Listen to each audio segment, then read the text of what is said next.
Bem-vindos ao Clube Geek Show, programa semanal do Clube Geek. O meu nome é Daniel Álvares, estou aqui com o Rui Santos Olá pessoal. e estou aqui também com mais ninguém. Somos só nós os dois esta semana. É verdade. Este programa vai ser aqui entre nós os dois e trazemos aqui coisas bombásticas. Portanto, vamos falar sobre a série de Inumanos. Já vamos lá. E também vamos falar sobre a possível compra da 20th Century Fox pela Disney, que vai ser uma grande bomba se realmente isto for à frente. Depois, no final do programa, temos o habitual segmento da opção da semana. Gui, tu andaste a fazer as discussões de Inumanos, ainda estás a fazer, porque o último episódio ainda não deu em Portugal, vai dar esta sexta-feira. O que é que tu achaste da primeira temporada no seu todo?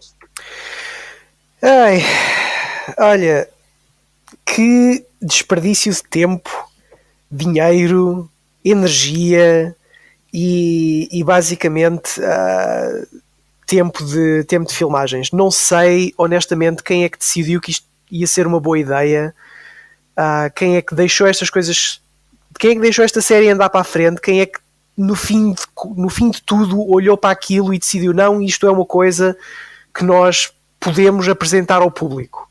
Porque a série, do princípio ao fim, é uma merda. Não há outra palavra. É má em todos os aspectos. Não há um episódio que se aproveite. Há talvez um ou dois momentozinhos na série inteira que talvez não sejam horríveis, mas no geral é só mau. Eu concordo contigo, a primeira temporada é muito mazinha, mas eu acho que também tem a ver com as expectativas das pessoas, porque ao anunciarem a série dos Inumanos com a parceria do IMAX, todos nós pensámos que queria aí uma grande série com uma produção muito alta, e depois saímos isto. Portanto, se calhar nós podemos estar um bocadinho influenciados por isso, mas não afasta o facto de que a primeira temporada é mesmo muito, muito má. Eu percebo o que tu queres dizer em relação às expectativas. É verdade que isto é, quando Inumanos começou, nós já estávamos um bocadinho de pé atrás com o Iron Fist. Por causa dos trailers. Exatamente, sim. E isso e também por causa dos trailers, foram muito maus. Exatamente. Isso. Havia, mas se tu bem te lembras, e eu acho que acabei por escrever isso 2 ou 3 vezes nos comentários do Facebook, nas notícias em relação aos trailers, eu era das pessoas que estava mais de mente aberta e queria que a série funcionasse, e até ao primeiro episódio tive sempre a dizer, não, vamos lá ver, isto se calhar até vai ser uma coisa boa, podemos não estar à espera de uma coisa perfeita, mas eu acreditava que a série ia ser competente. Obviamente que depois o primeiro episódio foi o que foi, nós fizemos fizemos uma discussão acerca disso, tivemos um Clube Geek Show acerca disso, e eu acho que depois desse primeiro episódio não havia mais expectativas para ninguém. Acho que ninguém estava à espera depois daquele primeiro episódio que a série ainda se pudesse recuperar. Portanto, acho que essas expectativas e essa antecipação pela grande série dos Inumanos se desfizeram logo com o primeiro episódio. E a partir daí foi só ver ver um acidente de autoestrada em câmara lenta. Porque não é que esta série esteja abaixo das expectativas que nós estivéssemos. Esta série é má por comparação com qualquer outra coisa que haja na televisão atualmente. Isto é um retrocesso em termos de qualidade de televisão que não devia ser permitido atualmente. Isto não está ao nível de séries dos anos 90, dos anos 80. Isto, em qualquer época de televisão onde tu pusesses esta série, ela ia sempre sair mal por comparação com o que quer que tivesse à volta. Assim, está bem que a primeira temporada é má, mas já estás a exagerar um bocadinho. Podes dizer que a série é má dentro dos padrões das séries da Marvel, aí se calhar concordo contigo. Agora, dentro do universo geral da televisão, epá, há séries muito amazinhas. Ok. É verdade. Mas, epá, esta série tem erros técnicos flagrantes. Eu nem sequer estou a falar da escrita ser aborrecida, mas coisas como iluminação, planos de câmara, montagem, efeitos sonoros também. Epá, são tantos erros técnicos em todo o lado e os atores são muito maus, o casting está muito mau, para além de um ou dois atores, todos os outros são uns canastrões da pior espécie. Sim, a questão é que sim, todas as produções têm erros técnicos, isso é normal de acontecer. A questão é que quando alguém é muito mau, nós espectadores reparamos nos erros técnicos. Epá, os erros técnicos de Inumanos são muitos mesmo. E eu dava por mim todos os episódios a reparar em todos os erros técnicos. Isto é muito chato. E são erros técnicos tão fáceis de serem evitados. Exato. Bastava, portanto, bastava alguém, na altura, enquanto aquilo estava a ser filmado, ter um ecrã ao lado e estar a perceber o que é que a câmera estava a apanhar, para nesse momento pararem a cena e repetirem a cena e ficava resolvido.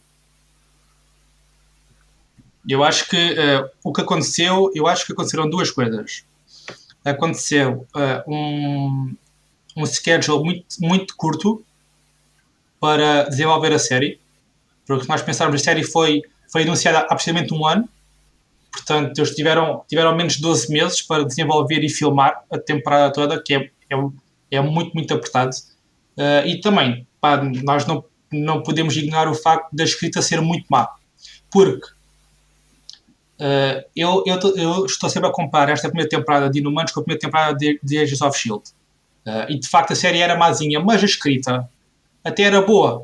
Pá, era muita chunga, podemos dizer assim, mas era uma escrita boa, bem desenvolvida, com dinâmica, e a escrita desta série de Inumanos é muito má, portanto é impossível de ignorar essa parte.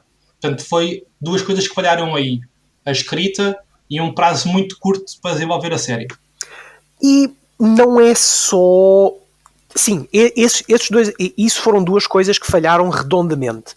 Mas para além disso, eu não percebo como é que uma série desta envergadura, com o objetivo que tinha, que é introduzir os Inumanos, portanto, mais uma sub-franquia dentro de todo o universo Marvel, com imenso potencial para ser desenvolvida durante anos e anos e anos. Com a parceria do IMAX, com a força dos estúdios Disney por trás, e grande parte da série parece barata. Os cenários são baratos. Muito barata, sim. É visualmente feia, as roupas não têm interesse nenhum. Parece que eles não só tentaram fazer isto depressa, mas tentaram fazer isto com o menor orçamento possível. Nota-se onde é que eles não investiram dinheiro nas coisas. Eu lembro-me especificamente de 2 ou 3 momentos na série, acho que é logo ao início, quando vemos quando vemos a Louise, que está lá com a sua equipa de astrónomos que estão a controlar o rover na Lua, e aquilo é basicamente 3 ou 4 mesas e um ecrã num armazém vazio. E depois as cenas com o Declan a fazer autópsias aos Inumanos que morreram, é basicamente uma lona branca a servir de cenário. Epá, isto não se justifica para uma série deste género. Sim, nós não sabemos o orçamento desta primeira temporada. Não sei se isso é público ou não, mas a questão é que, mesmo que eles tenham tido pouco orçamento, que acho que é evidente, eles não souberam usar o orçamento que tinham. Porque se nós virmos a última temporada de Agents of S.H.I.E.L.D., não é uma série que tem muito investimento de dinheiro, eles souberam usar o dinheiro que tinham muito, muito bem. O que não aconteceu nesta primeira temporada de Inumanos. Pois, exato. Nota-se incompetência, nota-se inexperiência das pessoas que estão a fazer isto. Como tu dizes. Eu acho que nota-se um bocado o cagar completamente. Não sei o que aconteceu internamente, não sei mesmo, porque isto não veio a público. Agora, algo deve ter acontecido, porque parece que é uma série que está completamente à deriva. Completamente. Completamente, sim, concordo contigo. Alguém fez merda no processo de iniciar desde o início da série até ao fim. Alguém Exato. se enganou muito. Alguém vai ser despedido. Eu espero que alguém seja despedido à custa disto. Porque lá está, os estúdios Marvel até agora não têm mostrado nada a não ser competência. Eles mostraram que conseguem fazer uma máquina muito bem oleada de produzir conteúdo bom, e de repente sai isto que é o culminar daquilo que já tínhamos começado a ver com o Iron Fist. Depois talvez um bocadinho menos com os Defenders. Os Defenders foi razoável, talvez. Foi bom, foi uma boa temporada, eu gostei. Foi razoável, foi razoável, sim. Era enjoyable. Pronto. Tinha alguns problemas de ritmo, mas é boa, é uma boa temporada, não podemos dizer que não. Não podemos dizer que não, concordo. Mas Inhumans representa o culminar desse processo de redução de qualidade. E a única coisa que eu espero é que isto não se repita, que eles tenham de facto aprendido com este produto final e consigam evitar que isto aconteça. Ora, e então, a questão agora põe-se assim. Nós agora vamos começar a falar sobre spoilers pesados, portanto, eu sei que o último episódio ainda não deu em Portugal, vai dar esta sexta-feira, portanto, nós vamos falar sobre o final da temporada, portanto, se não quiser já ouvir, salta à frente, ou então volta a ouvir o programa depois de ver o episódio. Portanto, vamos agora falar mesmo sobre spoilers. Portanto, a Marvel Television não tem nenhuma série nova planeada. Portanto, há muitas séries Marvel que vão estrear, mas são parcerias com outros estúdios. Portanto, uma série mesmo do MCU, não há nenhuma que venha por aí, inédita, que me esteja a lembrar. Portanto, quer dizer, temos o Justiceiro agora que vai chegar esta semana. Sim. Mas isso já vinha atrás, né? Portanto, não vai começar agora nada. E quando dizes que as outras séries são parcerias, estás a mencionar especificamente, por exemplo, o Runaways, que é feito em conjunção com o Runaways, por exemplo, exatamente, que tem muito bom aspecto pelos trailers, muito bom aspecto mesmo, que vai estrear ainda este mês. Mas o Runaways considera-se pertencendo ao MCU, ou não? É um ninho. Estás a ver as séries da Netflix? Sim. É ainda menos ligado. Certo. Okay. Eu já disse que não é ligado, mas disse que não esperem nada. Estás a perceber? Pois. Pronto. Portanto, vamos ver a série como algo isolado. Certo. Okay. A questão é que o último episódio de Inumanos, primeiro, temos de ter uma coisa. Os teasers para o último episódio diziam season final e não series final. Okay? Portanto, aí já quer dizer alguma coisa que se calhar fez dinheiro suficiente para eles apostarem numa segunda temporada, talvez. E o último episódio foi mauzinho, só que deixou bons ganchos para o futuro. E algo que, se eles voltarem a pegar nesta série, uma segunda temporada pode ser boa, com as pessoas certas. Queres falar um bocado sobre o último episódio? Sobre os ganchos que ficaram, porque ficaram muitos ganchos. E bons ganchos. Eu ponho umas aspas nesses bons, mas sim, mas sei do que é que estás a falar. Portanto, basicamente, no último episódio, por um lado, o Maximus não morreu, portanto, pode voltar a aparecer.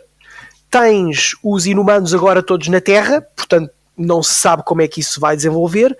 E tens, durante o último episódio todo, e só durante o último episódio, o Black Bolt a ameaçar que há algum inimigo misterioso que é o verdadeiro Big Bad disto tudo, que ainda não foi revelado, mas que ele já sabe quem é.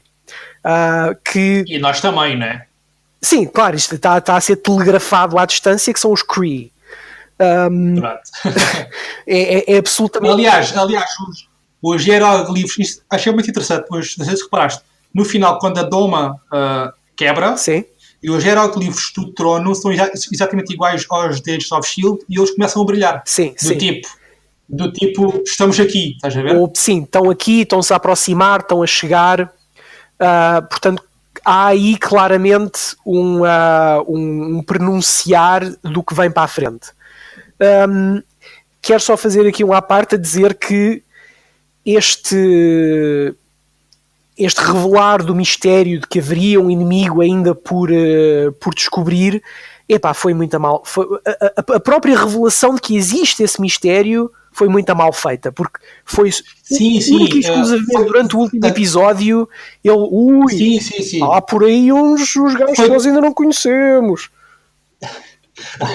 A cena é tudo mal feito, só que o gancho em si o que ele promete para o futuro é bom, agora como foi feito é muito mal, vamos deixar isto bem claro. Sim, foi tudo muito mal feito. Eu quero aproveitar todas as oportunidades para dizer mal desta série, portanto é isso. Mas os ganchos são giros e a existência dos Kree e a ideia de vermos os Kree no futuro é muito interessante. E outra questão, portanto, os inumanos foram para a Terra para um sítio que nós não sabemos o que é, só que foi tudo arranjado pelo patrão da Louise. Pois é. E que não foi revelado quem é. É verdade. Mas tem que ser algo importante.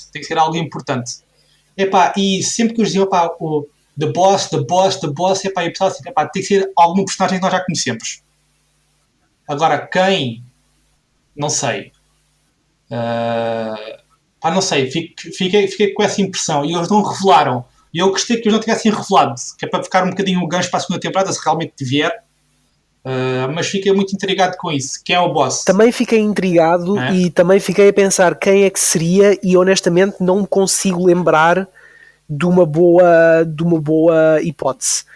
Pode ser porque eu honestamente nunca li muito de Inumanos, portanto pode-me estar aqui a falhar um bocadinho do lore, mas para ser honesto não me lembro de ninguém que fosse uma excelente escolha.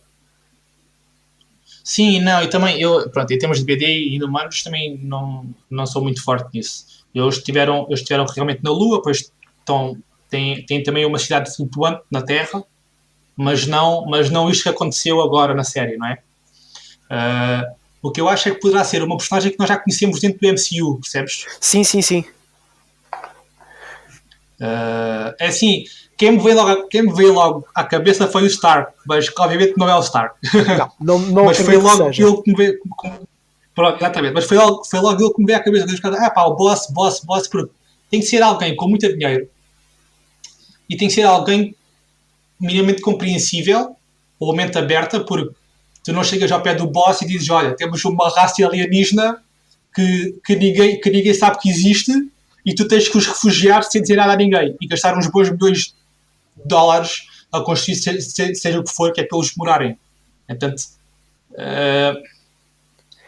não sei, ou então será alguém que os irá usar como experiências, não faço ideia. Quem eu estava agora a pensar que era interessante ser era, por exemplo, o Hank Pym do Ant-Man, o ator, a personagem feita pelo Michael Douglas.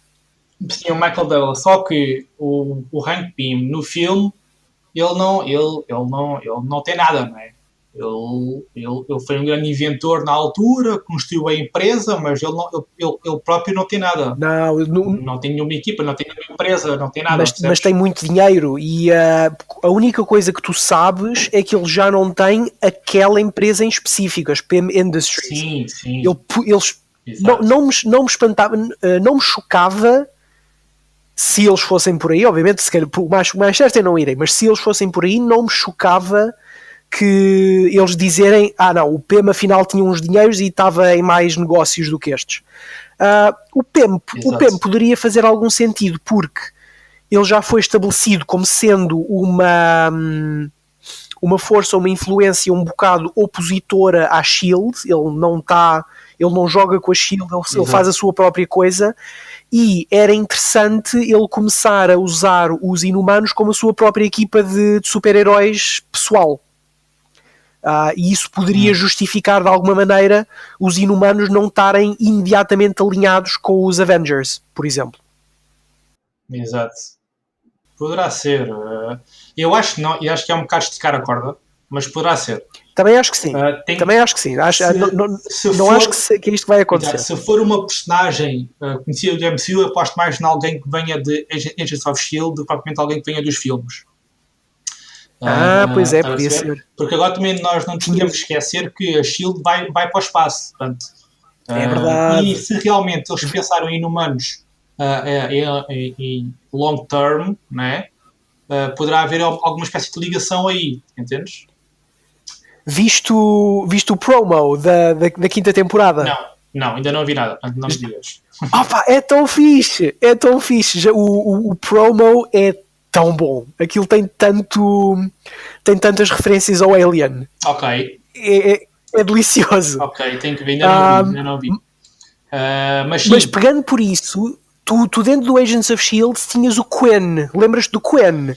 Que era aquele gajo estilo Elon Musk que aparecia na primeira e na segunda temporada, se não me engano. Fazer o quê? Quem era ele? Ele era um industrial, um gajo que tinha muito dinheiro, que também investia em imensas empresas, que estava inicialmente a investir na Centipede, se eu não me engano, que era uma subsidiária da Hydra. Ok. E este gajo Quen seria uma eventual personagem para estar à frente disto. Verdade. E como tu estavas a dizer, sendo um gajo com más intenções à partida, pode estar agora a ajudar os Inhumans, exatamente posso explorar ou posso estudar. Exato. Sim.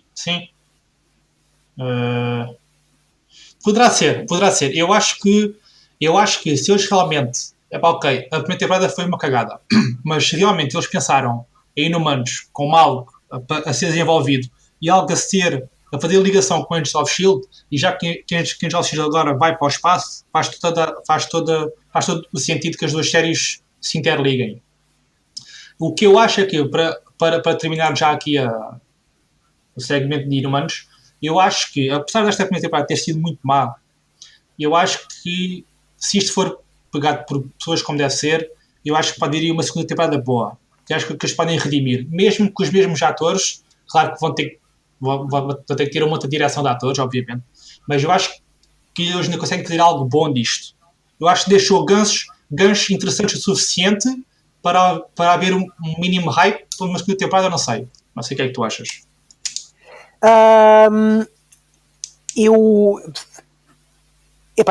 Eu apetece-me dizer mal disto tudo, mas tenho de concordar contigo, sim.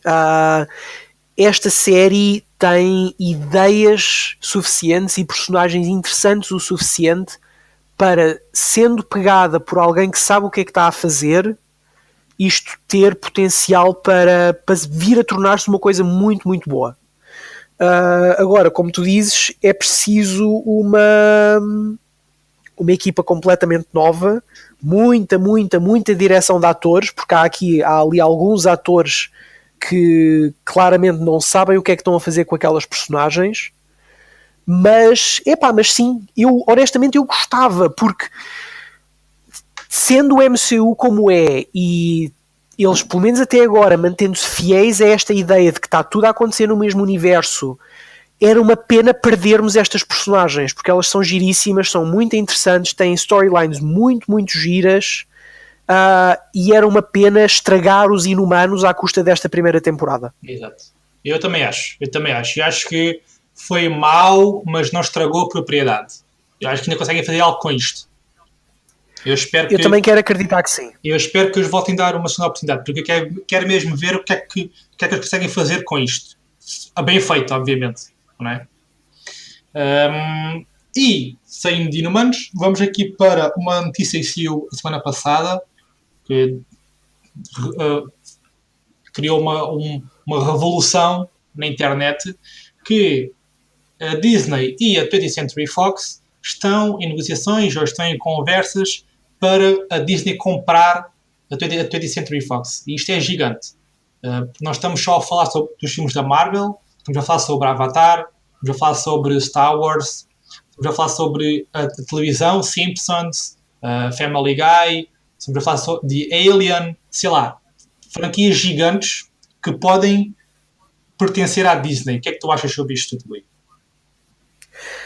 Isto é mind-blowing. É literalmente um game changer. É o tipo de coisa que, se vier a acontecer, vai revolucionar o cinema de super-heróis. Porque subitamente tens a Disney, como tu disseste, a ganhar mão de outras propriedades de super-heróis importantíssimas, como, sobretudo, em primeiro lugar, os X-Men, que até agora tem sido a franquia de super-heróis que a Fox explorou com mais sucesso, e também os Fantastic Four. Mas para além disso, e também como tu disseste, a Disney a ganhar controlo sobre todas essas outras franquias, eles vão obviamente continuar a explorá-las, mas aí corres o risco, ou pelo menos entras num campo onde franquias como, por exemplo, o Alien ou o Die Hard, que talvez não traduzam tão bem para o género de filmes que a Disney costuma fazer. Portanto, há potencial para coisas espetaculares, e há aqui alguns riscos do ponto de vista criativo e outros riscos do ponto de vista económico e de produção, que já vamos falar mais deles. Ok, a questão é que pronto, a 20th Century Fox quer mesmo vender a divisão de filmes e séries. Portanto, eles querem focar-se inteiramente em notícias e desporto. Portanto, eles vão mesmo vender, isso é certo. Agora, o casamento com a Disney é perfeito. Porquê? Primeiro porque são duas empresas que têm mais em comum. Portanto, são dois grandes gigantes que atravessam cinema e televisão, tal como a Disney. E não é só isso. A Disney não pode ter o luxo de perder este negócio. Por duas razões. Primeiro, os filmes da Marvel. Portanto, a Disney tem aqui uma oportunidade de finalmente juntar todas as propriedades sob o mesmo teto. Ficando o Homem-Aranha na Sony, só. Mas pronto, tudo o resto fica sob o mesmo teto. Mas com a Sony também já tem um acordo, portanto, isso já está mais ou menos encaminhado.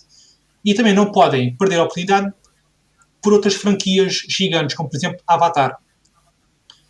Avatar e James Cameron fazem muito dinheiro. E não é só isso, tens os Simpsons também, que são um clássico da televisão e que fazem imenso dinheiro. Portanto, a Disney não pode ter o luxo de perder este negócio. Portanto, eu acho que isto vai mesmo concretizar-se, não sabemos é quando. Poderá demorar algum tempo. A questão que tu tens, e isto aqui vendo, dando um passo atrás e olhando para isto de uma maneira um bocado mais abrangente, podes pôr um bocado em questão se isto é uma coisa boa para a indústria no seu geral. Porque a competição é sempre boa, e ter os vários estúdios a competirem uns com os outros pela atenção dos fãs e pelo dinheiro dos fãs leva a que as coisas inevitavelmente vão subindo de qualidade, porque é coisa do costume, a procura leva à produção de bens para serem dados, e se houver se houver competição, os preços tendem a baixar, a qualidade tende a subir, e quem beneficia é o consumidor. Se tiveres todas estas franquias, se tiveres todas estas máquinas de fazer dinheiro, todas na mão da Disney, é perfeitamente possível, porque já aconteceu antes noutras áreas e noutras circunstâncias, que a Disney simplesmente, por não ter competição, começa a baixar os seus padrões. E se por um lado eles mostraram até agora que sabem fazer as coisas muito, muito, muito bem feitas, e sabem dar aos fãs aquilo que os fãs querem, e já elevaram a escrita e a produção destas coisas a um nível de perícia, ao ponto em que, como eu estava a dizer antes, a máquina de produção deles é uma máquina muito bem oleada que sistematicamente manda cá para fora filmes e séries muito bem feitas. Por outro lado, há esse aspecto da máquina e há esse aspecto da produção em série, que a partir do momento em que deixe de ter competição, pode começar a produzir coisas muito repetitivas, pastilha elástica visual, porque lá está, eles a partir do momento em que tiverem tudo e já não tiverem competição, já não têm de impressionar ninguém, já têm o público cativo, e até surgir um estúdio novo com franquias novas e ideias novas, podem-se demorar anos, se não décadas, até surgirem ideias novas para competir com tudo o que a Disney agora tem sob o mesmo saco. Sim, o perigo do monopólio é real. A questão é que acho que eu gostava que houvesse o máximo de estúdios possíveis, só que duas coisas. Primeiro, o mercado não suporta tantos estúdios. Nós nos podemos esquecer que o cinema cada vez faz menos dinheiro. Muito poucas franquias fazem muito dinheiro atualmente. Portanto, isso é sinal de que há uma fadiga. Portanto, há muitos estúdios, há muitos filmes a serem feitos. Por outro lado, a Disney está a adquirir tudo e mais alguma coisa dentro do mundo do entretenimento. E apesar de eu gostar que alguém fizesse frente à Disney, dissesse, não, nós não vendemos à Disney, eu acho que é uma realidade que nós temos que aceitar. E tu tens razão quando dizes que os padrões poderão começar a baixar, só que vemos assim, temos a Netflix, que é um serviço de streaming, a Disney vai lançar um serviço de streaming também para o ano, portanto a Disney quer também preencher o catálogo. Portanto, eles têm Star Wars e têm a Marvel, têm a Pixar, têm os próprios filmes da Disney. Portanto, neste momento são os quatro grandes propulsores da Disney neste momento e do serviço de streaming que eles querem criar. Ao juntar todas as propriedades da 20th Century Fox e não só do cinema e da televisão, nós vamos ver aqui uma mudança muito grande no status quo do streaming. Poderá muito bem fazer moça à Netflix. E é algo que nós temos. E é assim, o monopólio é mau, mas nós temos que aceitar. Acho que não há hipótese aqui. Não há mesmo. Porque a Disney neste momento é um monstro. E acho que é muito difícil parar a Disney neste momento. E a Disney vai adquirir tudo o que conseguir. Percebes? E não é só isso. Quem é que tem poder económico para comprar a 20th Century Fox? A divisão de cinema e televisão. Há muito poucos conglomerados que têm poder económico para comprar a 20th Century Fox. Percebes? É verdade. Não estou a ver outro conglomerado sem ser a Disney a conseguir, no mundo do entretenimento, obviamente, não é? A conseguir suportar uma compra da 20th Century Fox, não é? Eu percebo o que tu queres dizer e sim, acho que tens razão. Como tu dizes, é um bocado imparável. Isto é uma bola de neve que já começou a rolar há uns anos e isto nem sequer é o fim dessa bola de neve. Mas levantaste aí um ponto que é muito, muito engraçado, que eu por acaso não me estava a lembrar até tu falares disso, mas sim, a Disney vai lançar o seu próprio serviço de streaming, claramente para fazer frente à Netflix, e se por um lado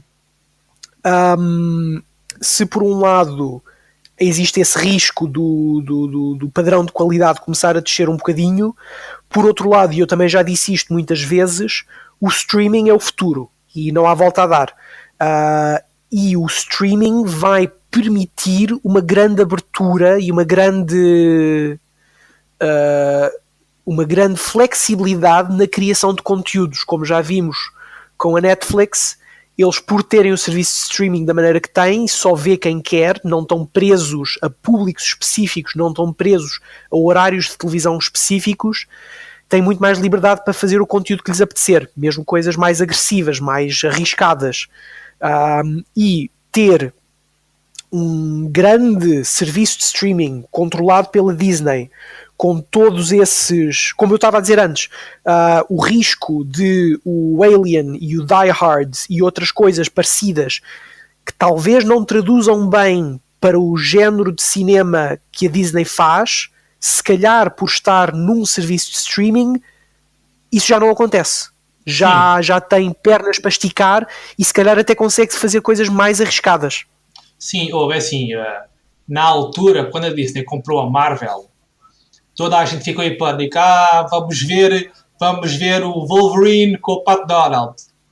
Coisas estúpidas. Exato. Portanto, assim, temos a Disney, mas a Disney está lá em cima. A Disney está lá em cima, em cima, em cima. E a Marvel é que controla aquilo tudo, não é a Disney. Portanto, a Marvel é independente dentro da Disney. Obviamente que tem que reportar à Disney, só que nós temos que ver que a Disney é um gigante. Portanto, a Disney não pode controlar tudo o que se faz. Portanto, ao comprar a 20th Century Fox, obviamente que eles vão continuar a ter a independência para fazer o que sempre fizeram. Que é o que acontece com a Marvel, o que acontece com a Lucasfilm. Portanto, o medo de as coisas ficarem infantis, acho que não é por aí. E agora, estavas a falar, e eu também falei sobre o Switch Streaming, e agora eu lembrei-me que saiu uma notícia de que vai ser uma série inédita do MCU no serviço de streaming da Disney. Portanto, quando eu ainda há bocado disse que não vinha nenhuma série nova, vem aí uma série nova, assim, não sabe o que é, mas eles vão lançar uma série do MCU no serviço de streaming da Disney. Já está confirmado. Isso é entusiasmante. Exato. Isso é muita... soa a primeiro passo de uma coisa grande. Mas agora vê isto assim. Tu tens a Netflix, que é, sem sombra de dúvidas, o maior serviço de streaming no mundo, ok? E que tem um poder económico gigante. Mas agora vê assim, aparece um serviço de streaming com MCU, com Pixar, com Star Wars, com todos os filmes da Disney clássicos e não só, com Avatar, com Alien, com X-Men, com Planeta dos Macacos, com todas as franquias, Alien, acho que já disse, todas as franquias da 20th Century Fox dentro desse streaming. Estamos a falar de Simpsons, estamos a falar de Family Guy. Eu acho que a Netflix vai estar em apuros, muito mesmo. Vai, concordo contigo. Esse catálogo é um chamariz perfeito e ou a Netflix consegue agarrar as pessoas com o conteúdo original ou então vai estar em sérios apuros. Eu acho que a Disney, ao comprar a 20th Century Fox, obviamente que a Disney também está a pensar no serviço de streaming, e não é só isso. O catálogo da Fox é gigante. A Fox é um dos estúdios clássicos de Hollywood. Portanto, todos os filmes que toda a gente conhece e gosta, não são todos, mas muitos, são da Fox. Mas pai, quarto deles. Isso é ouro, percebes? Sim. Há aqui outro aspecto muito engraçado que se calhar também vai ser gerado por isto. Tu estavas a dizer há pouco que há demasiados estúdios agora. Exato. Mas a realidade é que os estúdios não têm feito nada se não desaparecer durante os últimos 30 anos. Tens visto o movimento durante as últimas décadas tem sido exatamente a geração destes conglomerados, os estúdios compram os estúdios, depois o outro estúdio compra os outros estúdios, há sempre um peixe maior que vai comer tudo o que está por baixo. E o que isto poderá provavelmente fazer acontecer é tal e qual como, se não me engano, nos anos 50, quando também tinhas quando tinhas Hollywood controlado pelo sistema de estúdios e lá está, havia os 4 grandes estúdios, a MGM, a Fox, a Universal e está-me a faltar o outro, esquece.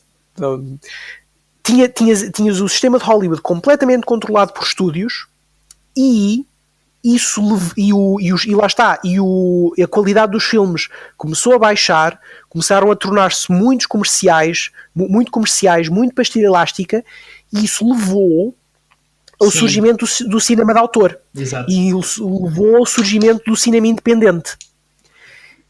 E possivelmente esta decisão, esta compra da Fox pela Disney poderá ser o chute no rabo que a indústria estava a precisar para finalmente começar a produzir conteúdo original e levar à criação de uma dezena de estúdios independentes novos que começam a vender o seu conteúdo não a estúdios grandes, mas a serviços de streaming, como a Netflix, por exemplo. Sim, e tu estás a ver isso. Há muitos filmes que a Netflix diz que são originais de Netflix, não são originais de Netflix, são filmes que a Netflix comprou, né?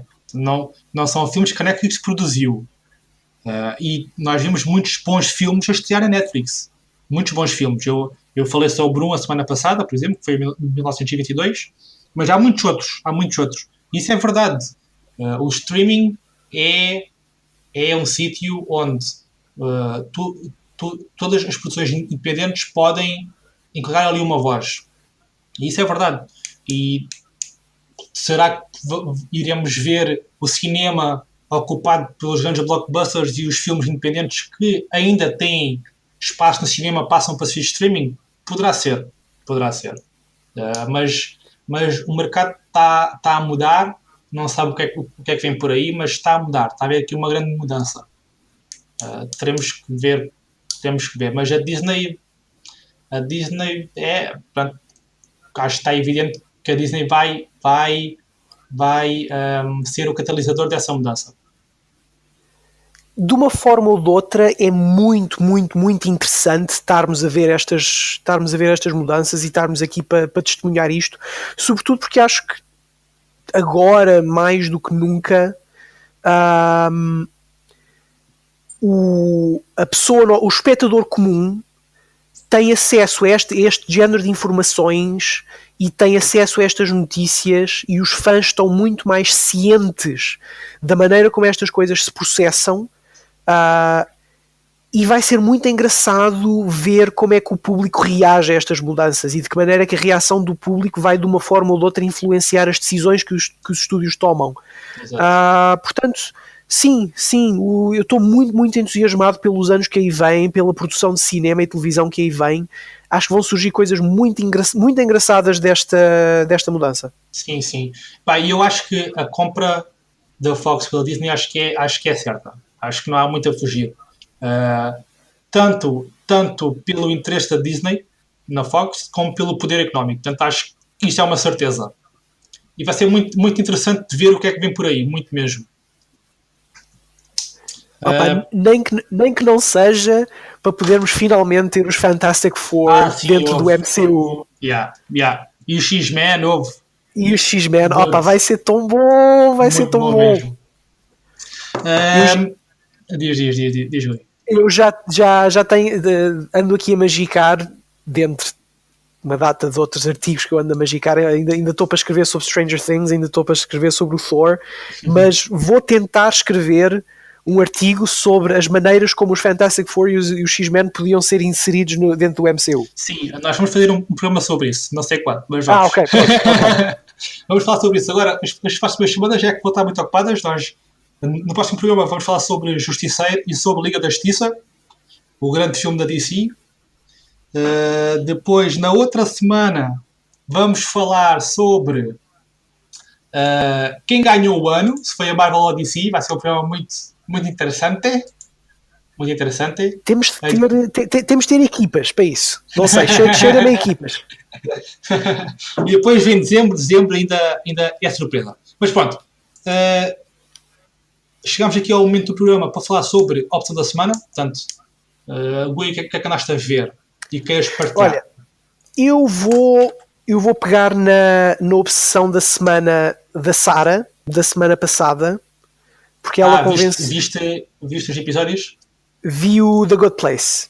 Ok. Portanto, vi tudo aquilo. Ainda não cheguei ao fim, estou a meio da segunda temporada Epá, mas The Good Place é tão giro, é tão surpreendentemente bom. É um bocado difícil falar de The Good Place sem dar uma data de spoilers, sobretudo no sentido, para tentar explicar os aspectos mais interessantes da escrita da série.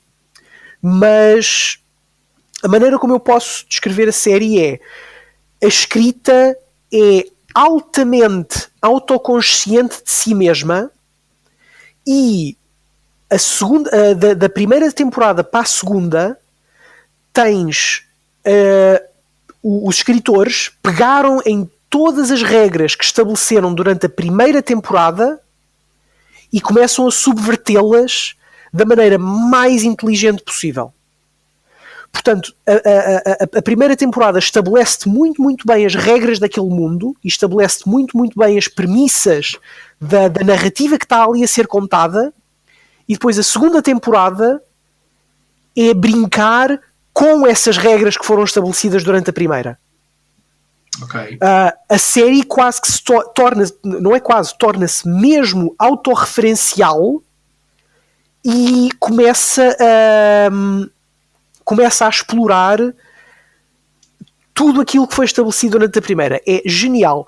Pelo meio, como se isto não fosse suficiente, eles estão a explorar coisas de filosofia e ética complicadíssimas da maneira mais divertida e hilariante possível. Estou absolutamente impressionado com The Good Place. Se querem ver uma coisa muito original, muito divertida, que quebra uma data de regras de escrita da melhor maneira possível, vejam The Good Place, não vão ficar desiludidos. Boa. É um bom sítio. É um bom sítio para ir. Exato. Pronto. Já está o... Está feito. E essa piada toda aconteceu. Está feito. Tinha que ser. Peço desculpa. Olha, eu comecei a ver finalmente a terceira temporada de Narcos. Já viste?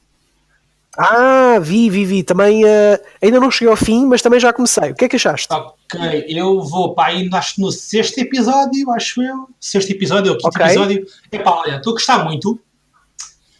Obviamente que ao mesmo tempo há narcotráfico, mas ele tem uma pegada muito diferente.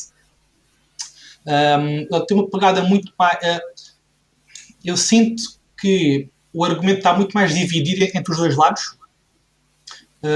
Talvez esteja mais focado no lado do cartel e não tanto do lado da DEA.